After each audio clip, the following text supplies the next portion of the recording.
Buenas noches, queridos hermanos. Ya estamos listos. Después de adorar al Señor, ahora nos disponemos para escuchar su palabra.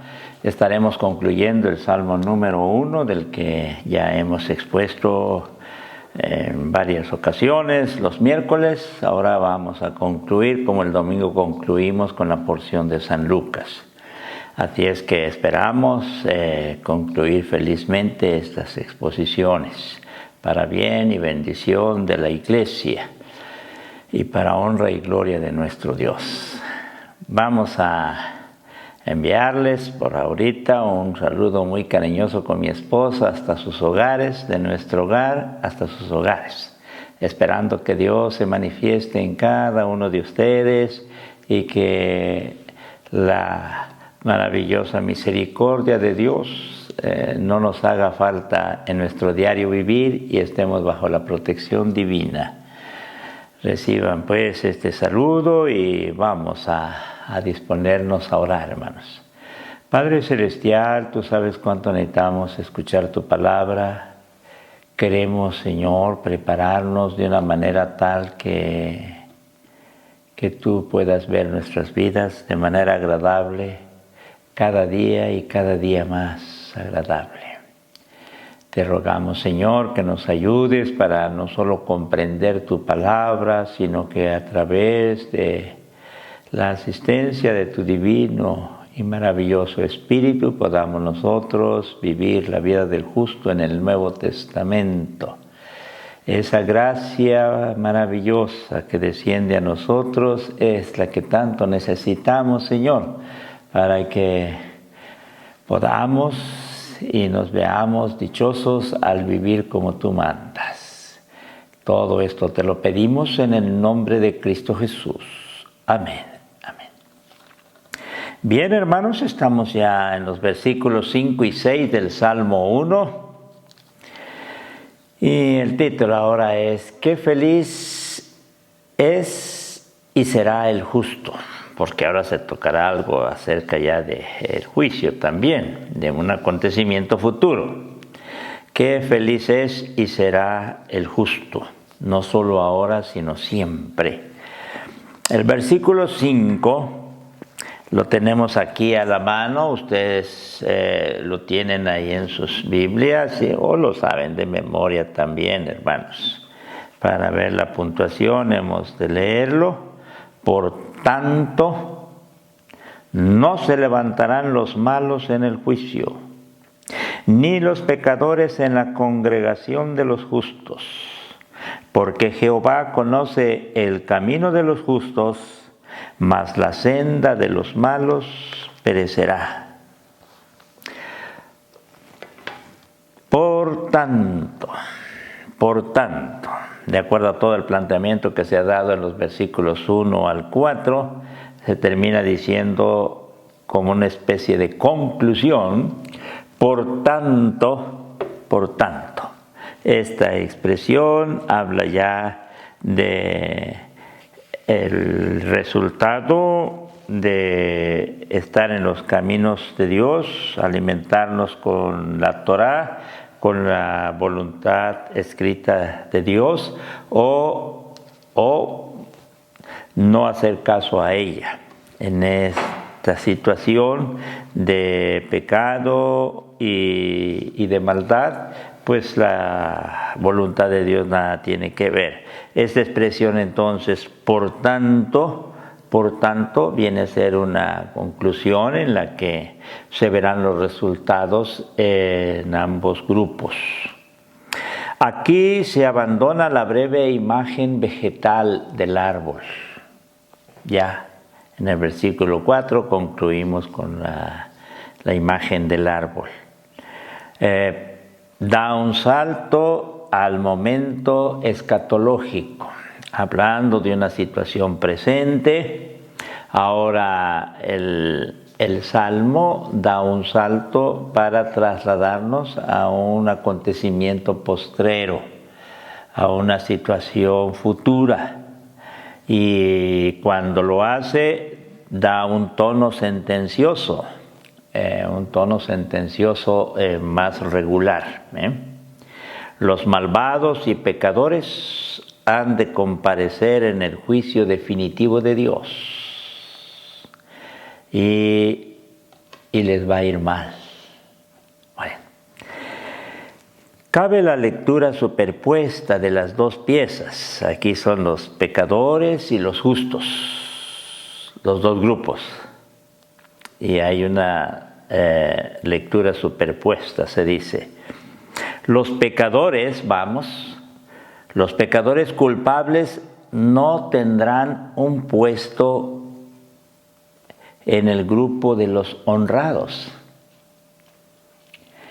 Este grupo de los pecadores no tendrán un puesto, un espacio, un lugar, en el grupo de los honrados. Por otra parte,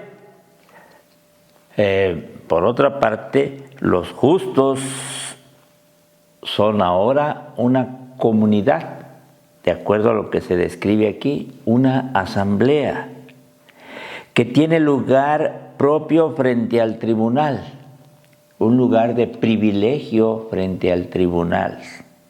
Ha cambiado la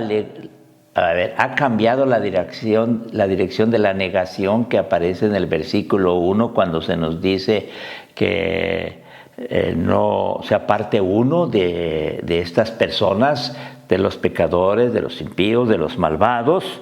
Ese es lo que nos dice el versículo 1, pero ahora ha cambiado de dirección. El justo que evitaba la asesión de los malvados,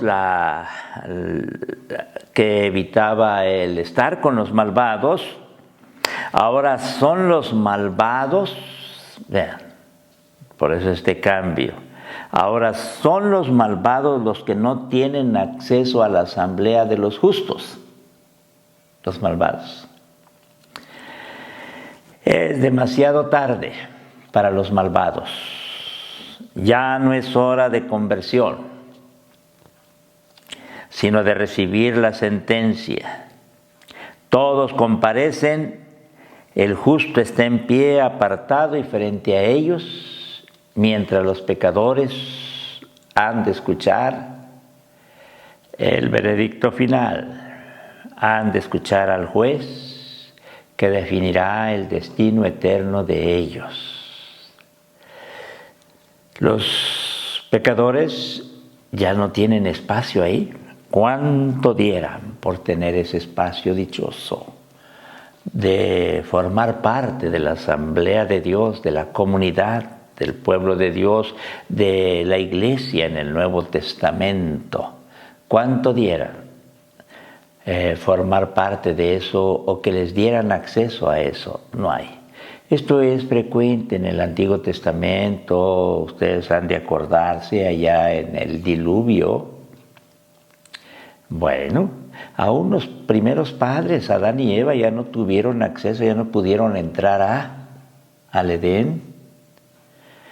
Los del tiempo de Noé ya no pudieron, quisieron, pero ya no pudieron entrar al arca. Sí. Y así. Y cuando las situaciones se pusieron tan difíciles allá en Sodoma y Gomorra, ya no pudieron. Dios tiene sus tiempos, hermanos.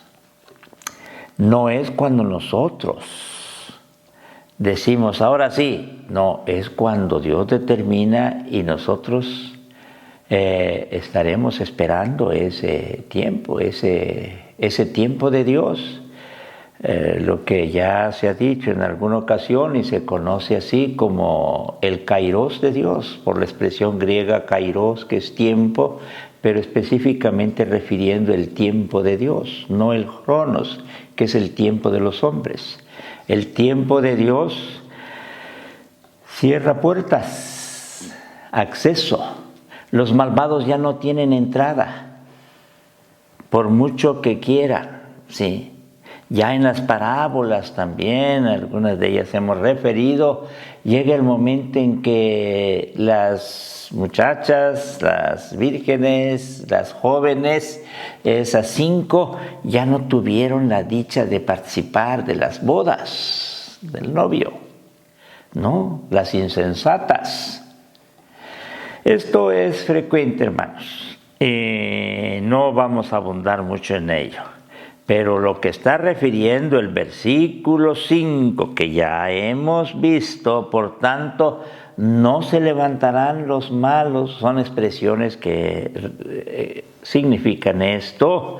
Por tanto, no se levantarán los malos en el juicio, ni los pecadores en la congregación de los justos. Versículo 6, y estos ya son expresiones fuertes, hermanos, que aparecen ya en la conclusión de este salmo. En el versículo 5 es bastante claro en cuanto a la intensidad de estos conceptos que en el diario vivir esto pues deja de tener una importancia especial. Bueno, eso no puede pasar en el justo, nunca, nunca. El justo siempre estará consciente, siempre estará velando, siempre estará pendiente. El justo, ese velar de las parábolas en el Nuevo Testamento, predicamos ya en San Mateo antes de el juicio de las naciones, esas parábolas o las expresiones que aparecen en los demás evangelios. Bien. Versículo 6, el versículo 6 es una continuidad de esto. Pero ¿por qué no van a entrar los malos? ¿Y por qué los justos van a estar en un lugar privilegiado, especial? Porque Jehová conoce el camino de los justos. Y la otra parte, mas la senda de los malos perecerá. El último verso da la razón del desenlace. ¿Por qué va a terminar así esta historia? ¿Por qué cada grupo va a terminar en estas condiciones? Una condición gloriosa y otra desastrosa. El último verso entonces da la razón de ese desenlace en el que interviene de modo particular el Señor. La primera parte, y aquí sí voy a pedirles que me ayuden, hermanos. Traté de escribirlo de manera accesible o trato de exponerlo de manera accesible, pero a veces no es fácil. Ayúdenme. La primera parte del versículo 6 expresa, porque Jehová conoce el camino de los justos. Y para entenderlo mejor podemos optar por otra traducción, porque Jehová se ocupa del camino de los justos, se ocupa. Si analizamos los componentes de esta afirmación acerca de lo que Jehová hace para con los justos, si analizamos los componentes de esta afirmación, nos daremos cuenta que el sujeto aquí es Jehová y el complemento es el camino. El sujeto es Jehová y el complemento es el camino. Es decir, que es Jehová quien se ocupa o se hace cargo de la vida o del destino de los justos. Como si Dios dijera, de mi cuenta corre de que al justo le vaya bien. O en otra expresión semejante, de que el justo le va a ir bien, le va a ir bien. Eso corre por mi cuenta, dirá Dios. Hermanos, y haciendo un esfuerzo para tratar de ser claro en esto, esperamos que vaya sirviéndonos a nosotros para entender que cuando nosotros estamos viviendo como Dios manda, la ley de Jehová es nuestra delicia, la Torá, la revelación escrita del Dios benevolente es algo que llena nuestras mentes y corazones y cada vez deseamos más, entonces nuestro destino lo va a definir Dios. Entonces Dios se va a hacer cargo de nuestro caminar, de nuestra vida, de lo que pase con nosotros. Entonces Él se va a ocupar de nosotros. La segunda parte del verso dice: mas la senda de los malos perecerá. Aquí el sujeto es la senda o el camino. Allá era Jehová o Dios. Aquí el sujeto es el camino o la senda, como está traducida aquí con nuestra versión. Es decir, que el fracaso de los malos es consecuencia inmanente de su caminar, de su camino, de su senda, de su forma de vivir, de su diario vivir. De ese camino o esa conducta apartada de la voluntad revelada de Dios.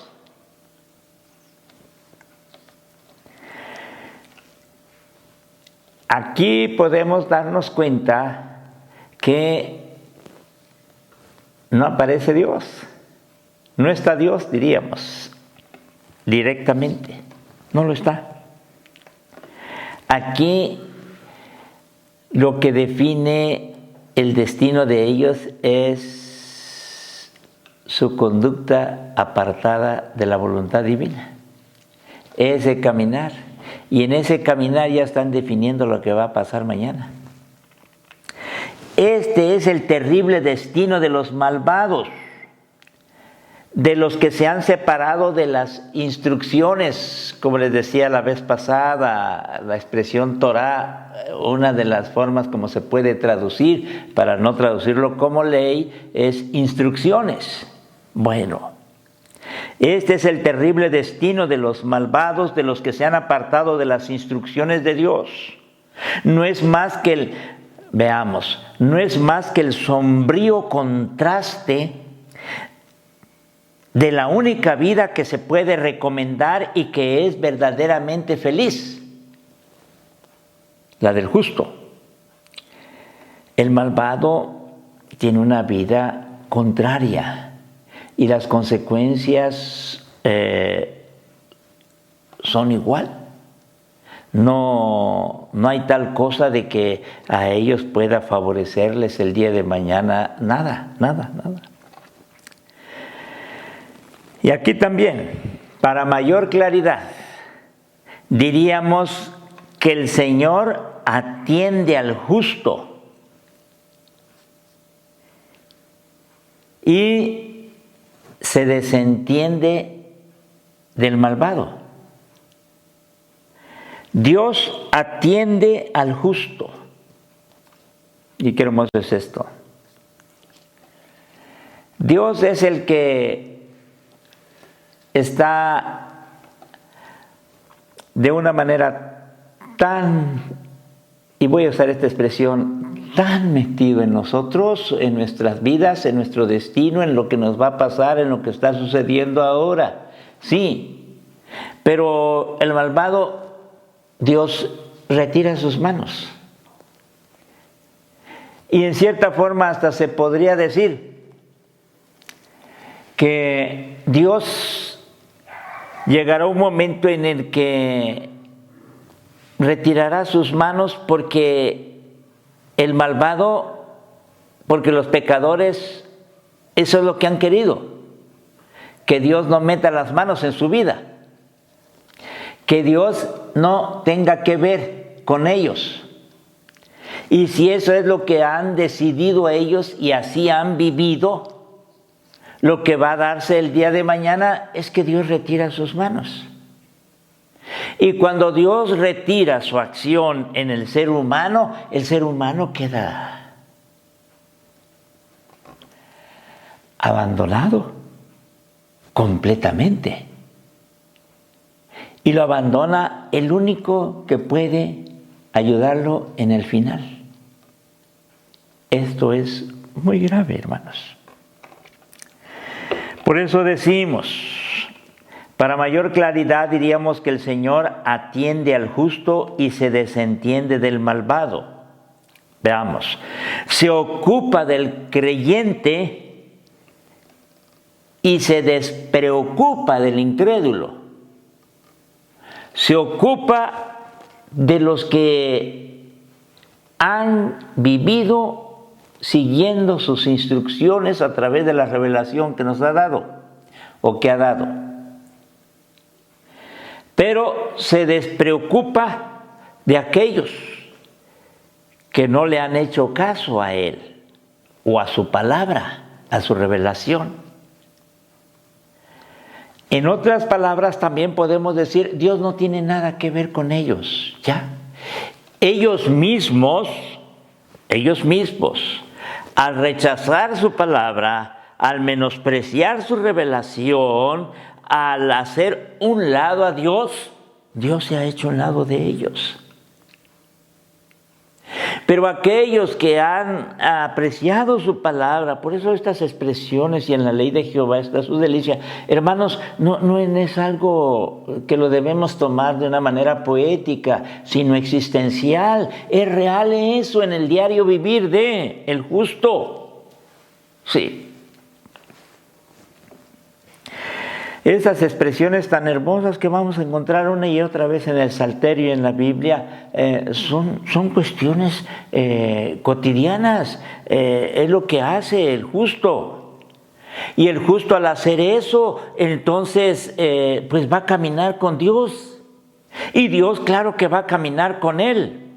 Es más, en el momento que el justo se apropia de su palabra, medita de día y de noche en ella, en ese momento la presencia de Dios está en él. Y hermanos, es bueno que dejemos claro esto, ya lo hemos dicho y lo sigo insistiendo, pero estamos concluyendo un salmo que define la interpretación de todo el Salterio. Y por eso voy a repetirles una vez más, porque es necesario, creo. Tal vez para algunos no, pero para otros sí. Cuando nosotros anhelamos la presencia de Dios en nuestras vidas, les voy a suplicar algo. No se distraigan con tantas cosas que se convierten en distractores piadosos, entre comillas, para fabricar la presencia de Dios. La presencia real de Dios se da a través de su palabra. Cuando nosotros la guardamos, la atesoramos, cuando la palabra de Dios es nuestra delicia, la presencia de Dios es nuestra delicia. Cuando nosotros meditamos de día y de noche en su palabra, nuestra mente se ve impregnada cada vez más de su palabra. Estamos gozando con ello de la presencia de Dios, porque en su palabra se hace presente Dios. Y ahí sí podemos decir que gozamos de la presencia de Dios. Es que Dios se manifestó en mi vida y gozo. Miren, hay algunas ocasiones que sí puede pasar. Hermanos, no me citen mal, pero con claridad háganlo. Hay algunas situaciones experiencias intensas, no lo niego. Pero estoy escribiendo algo para los domingos en la tarde en cuanto a la cuestión familiar, y una de las cosas que voy a llegar a decir cualquier rato, por favor, o tal vez no por favor, hermanos, no dependan de las excepciones y hagan reglas esas excepciones, y las reglas las hagan excepciones. Que alguna ocasión Dios pueda manifestarse y expresarse y todo, no lo niego, hermanos.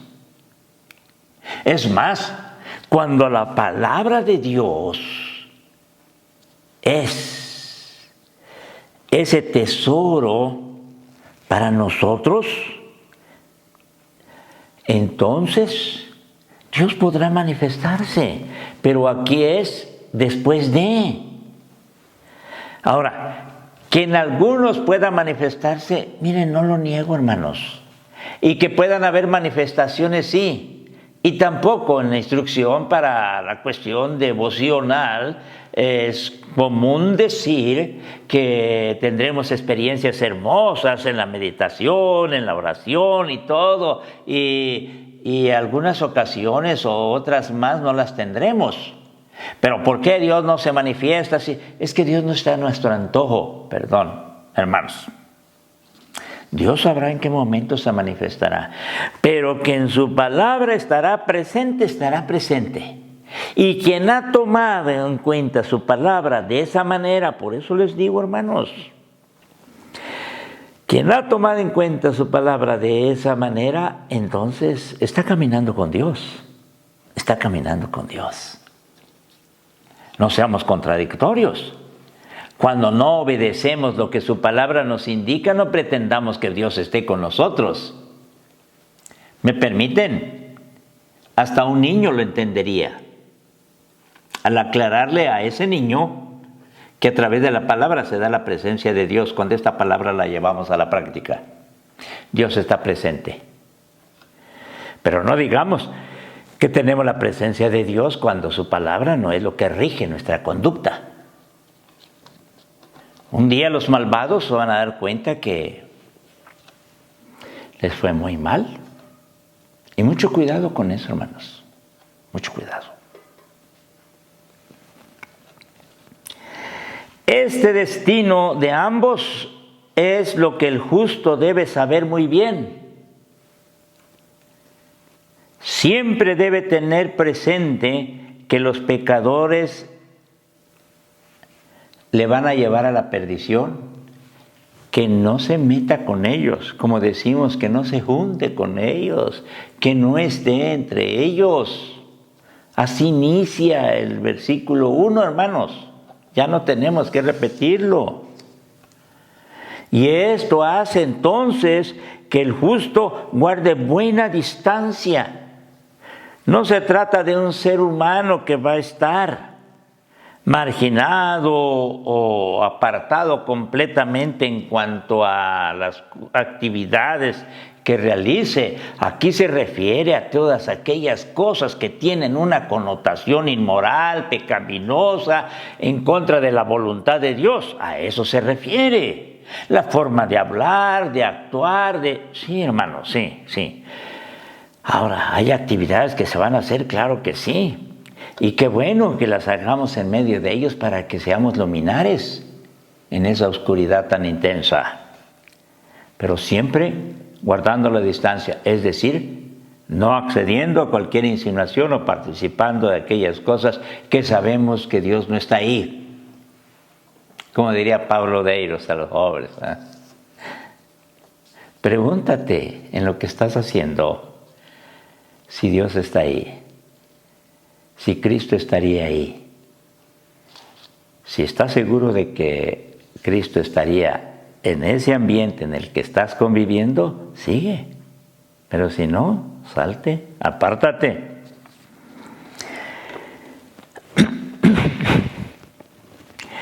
Y por eso debe apartarse de ellos. Por eso. Porque son una amenaza. Por otro lado, debe ocuparse y deleitarse en la palabra de Dios. Bendita palabra que le estará instruyendo acerca del camino a seguir, para que entonces Dios mismo se haga cargo de su destino. Cuando el justo en el versículo 6 logra ver los resultados finales de toda una vida, porque esto es lo que expresa el versículo 5 y 6, y principalmente el 6. Cuando el justo logra ver los resultados finales de toda una vida, entonces estará listo para arreglar su vida de manera tal que verdaderamente la palabra de Dios sea lo más importante. Y esto es hermoso. Dios mismo felicita al hombre que se libra de la perdición. Bueno, cuando dice bienaventurado, dichoso o feliz o felicitaciones, como decíamos. Dios mismo felicita al hombre que se libra de la perdición al meditar en su palabra, al convertirla en su delicia. Y le dice, qué feliz es esa persona que se deja llevar por el mensaje que le muestra el camino. Y por eso mismo, diría Dios, tratando de expresarlo así, hermanos, y por eso mismo me ha permitido ocuparme de su destino. O por eso mismo yo voy a ocuparme de su destino. Si Él se ha ocupado de mi palabra o de mi presencia,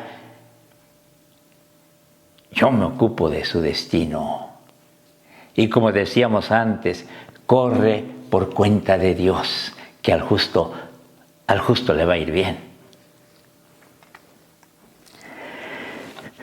El Nuevo Testamento proclama que Jesucristo, sí, a quien Dios hizo nuestra justicia, como dice San Pablo ahí en la primera carta a los Corintios, versículo 30, del capítulo 1, versículo 30.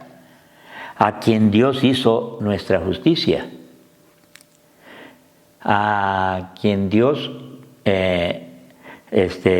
hizo a través, por Él y con Él, que nosotros pudiéramos ser justificados y viviéramos como justos. Esto lo expresa San Pablo de una manera también, no solo en Corintios, vamos en Romanos 5:1, justificados pues por la fe. Sí, tenemos paz para con Dios por medio de nuestro Señor Jesucristo. Bueno, Él nos ha justificado. Es el cumplimiento de esta imagen original que el Salmo del Antiguo Testamento tenía ya en mente y había abrazado gozosamente. Sí. El alimento de Jesús era hacer la voluntad de aquel que le había enviado, de acuerdo a San Juan capítulo 4, versículo 34. Ahí va en el artículo, hermanos. Por medio de Cristo y en Cristo, la comunidad del nuevo pacto reconoce y experimenta aquella gozosa relación de vida con la Biblia. Experimenta aquella gozosa relación con la palabra de Dios, que se basa únicamente en el poder de Dios para comunicarse y ser clemente con los justos. Exactamente lo que se describe en el Salmo 1, en Cristo y por Cristo, o por medio de Cristo, el cristiano es hecho partícipe de la existencia feliz de la nueva criatura, del justo, o la nueva creación. Y cuando se habla de esa nueva creación, se está hablando del justo. Y cuando se está hablando del justo, se está hablando de alguien que el día de mañana gozará de esa intervención divina. Bueno, ya en su diario vivir, porque cuenta con la presencia de Dios al atesorar la palabra. Y quiero concluir en esta ocasión con lo siguiente, hermanos.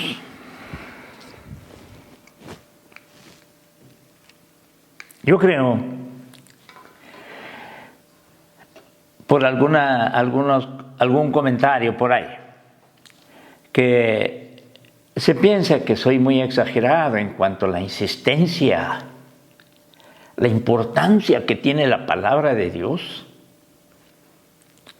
más cuando con toda la base histórica y dependiendo de los reformadores, les hemos instruido que si hay algo importante en la iglesia y en la vida de los cristianos es la palabra de Dios. Es lo más importante. No hay otra cosa que sea más importante, hermanos.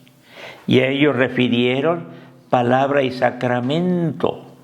porque en la palabra de Dios se da su bendita presencia también en el sacramento, pues al morir en el bautismo participamos ya de la presencia de Jesucristo, al surgir a esa novedad de vida, y desciende en nosotros el Espíritu Santo. Dios entonces se hace presente en nosotros. Al participar del sacramento de la Cena del Señor, también gozamos de esa bendita, incomparable presencia. Por lo tanto, palabra y sacramento son las que nos permiten gozar de la presencia de Dios. Y después de eso, las otras cosas serán respuesta a esto. Y hemos de alabar y glorificar a Dios, y hemos de orar, y hemos de hacer su voluntad, hemos de servirle, pero es en respuesta agradecida a esa bendita palabra que se ha hecho realidad en nuestros corazones. Pasaron los años en la historia de la Iglesia. La Reforma retomó lo que la Iglesia primitiva era en cuanto a la palabra de Dios. Pero después pasaron los años y bendecimos a Dios que ya en los finales del siglo XIX se dio una convulsión en cuanto a la cuestión de la fe en la palabra de Dios, y Dios permitió que eso mismo hiciera que surgieran gigantes hombres de Dios para nuevamente retomar la importancia de la palabra, y lejos de desmerecerla después, se convirtió en algo que con estudios especializados terminaron diciendo muchos estudiosos: esto lo dijo Jesús de Nazaret porque lo dijo. Sí. Ipsísima voz Jesús, esta es la mismísima palabra de Jesús, y con bases de la ciencia bíblica lo expusieron. Y así se empezó a dar un acontecimiento muy hermoso. Y entonces se empezó a hablar del acontecimiento de la palabra de Dios en nuestras vidas, o la predicación como un acontecimiento, como un milagro. Y no solo hemos de referir a Karl Barth, ya antes a Gerald Evelyn, a otros más, hermanos. Ya los que han escuchado algunos cursos me estarán recordando, o estarán recordando esos nombres, esos teólogos, sí. Un especial interés por la palabra. Pero yo no sé, o cuánto desear estar equivocado. ¿Qué ha pasado con la importancia de la palabra? Se habla de un sistema de lectura bíblica durante un año, leer la Biblia durante un año.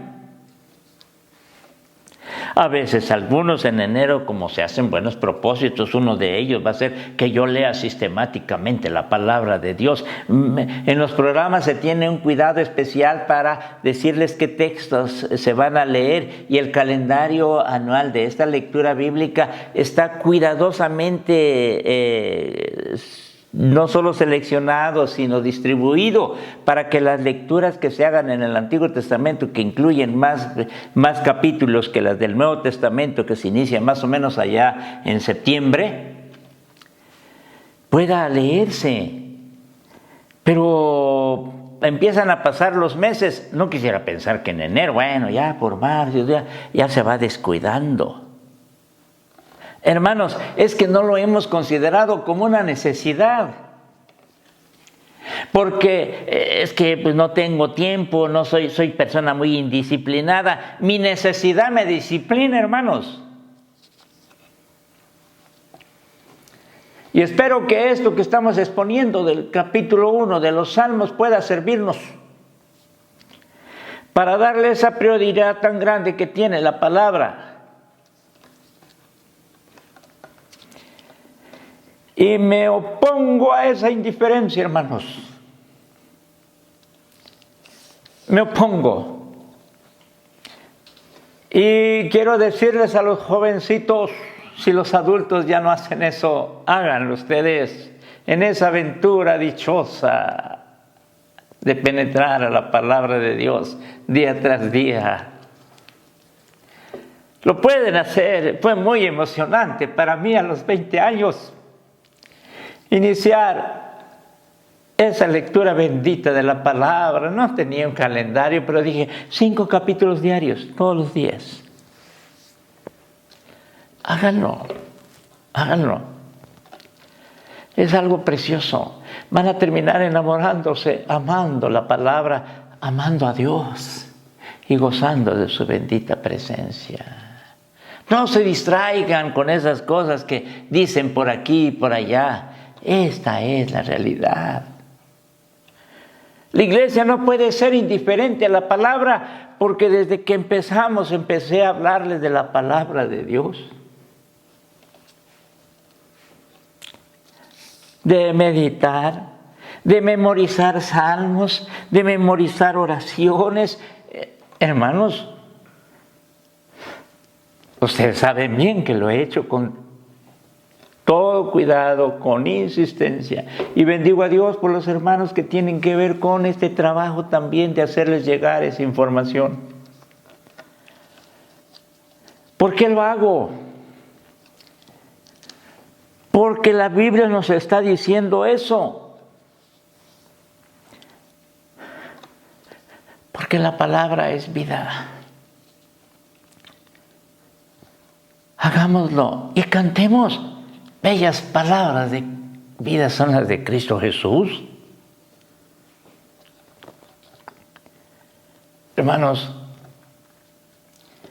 no sé si tendré la oportunidad de decirles así, pero de todo corazón expongo esto para que a ver si algunos de veras empiezan ese proceso de leer la palabra bendita de Dios.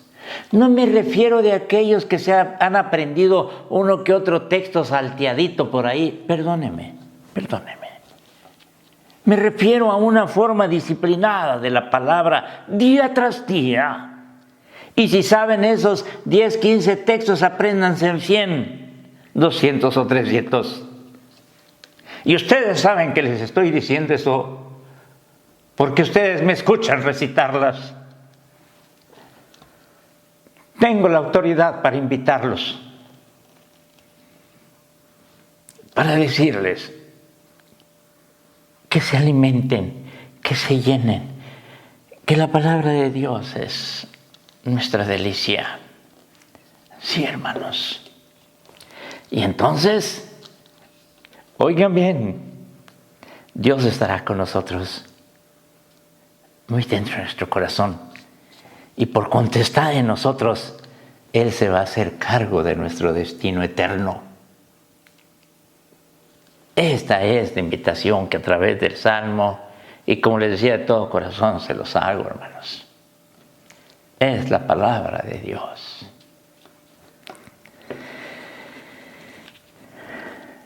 Y la palabra se hizo carne y habitó entre nosotros.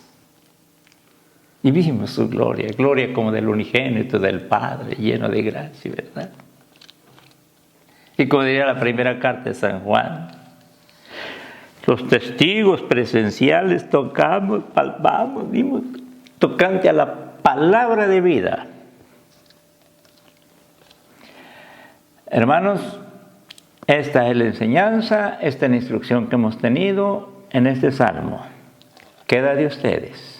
En cuanto a mí, perdonándome ustedes y Dios mis deficiencias, he procurado exponerles esto. Y el Espíritu Santo nos conceda la dicha de que a pesar de las deficiencias podamos no solo comprender, sino atesorar la palabra. Bendito seas, Señor, por tu palabra. Bendita palabra tuya. Gracias, Señor, porque tú permites que ahora nos detengamos para que esta palabra tuya pueda ser reconocida en la importancia incomparable que tiene. Gracias. Gracias, Padre. Gracias, Dios Santo. Gracias, porque tú has querido escribir tu santa y divina voluntad, porque eres muy bueno, para que esa voluntad tuya se convierta en nuestra voluntad y podamos ir caminando así. Y tú ya estarás extendiendo tus brazos para recibirnos. Porque nuestra vida, el destino de nuestra vida, corre por tu cuenta. Habla a tu iglesia, Señor, y concédenos a todos ir aumentando nuestro amor por tu palabra. En el nombre de aquel que se hizo palabra entre nosotros, te lo pedimos. Amén.